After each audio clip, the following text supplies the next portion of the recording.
আমাদের মিডিয়ার ভাষায় কেউ কেউ বলছেন যে একটা -1 হয়ে গেছে।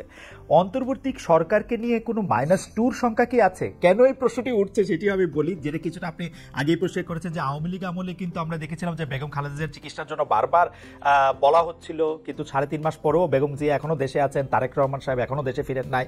তো এইটার ক্ষেত্রে কি -2 কোনো আশঙ্কা আপনাদের মধ্যে রয়েছে কিনা অন্তর্বর্তী সরকারকে নিয়ে? এই -2 তো এসেছিল আপনার 111-এ। এখন আপনার এই -2 কোনো সমস্যা নেই। কারণ হচ্ছে যে আমরা আগেই বলেছি, আমি গতকাল একটা ইন্টারভিউতে বলেছি যে বিএনপিকে এখন আর কেউ মাইনাস করতে পারবে না।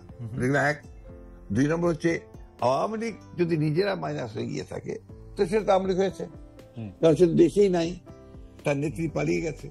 সুতরাং আপনার এই জায়গাতে তো তারা নিজেই চলে গেছে।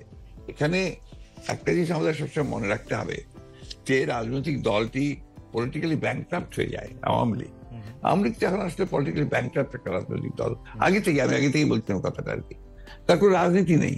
সে ক্ষমতাকে এমন ভাবে ব্যবহার করেছে তাদের ব্যক্তিগত স্বার্থে, দলীয় স্বার্থে না, প্রত্যেকের ব্যক্তিগত স্বার্থে। They have minted money like anything. দেশকে তারা একেবারে ফোকলা করে দিয়েছে এবং সেই দেশকে ফোকলা করে দিয়ে পালিয়ে গেছে, এবং এটা জনরোষে পালিয়েছে। নর্থদের যে কোনো মিলিটারি কু বা কিছু হয়েছে, পিপলস রেট, জনরোষ, সেই রোষে তাকে পালিয়ে জীবন বাঁচাতে পালিয়ে যেতে বাধ্য হয়েছে। এই বিষয়গুলো আমাদের মাথায় রাখতে হবে। আমরা কোনো মতেই যেন চেষ্টা না করি এটাকে কোনো মতে খাটো করা। ফ্যাসিস্ট আওয়ামী লীগ রেজিম এতে বাধ্য হয়েছে দেশ থেকে পালিয়ে যেতে জনরোষে।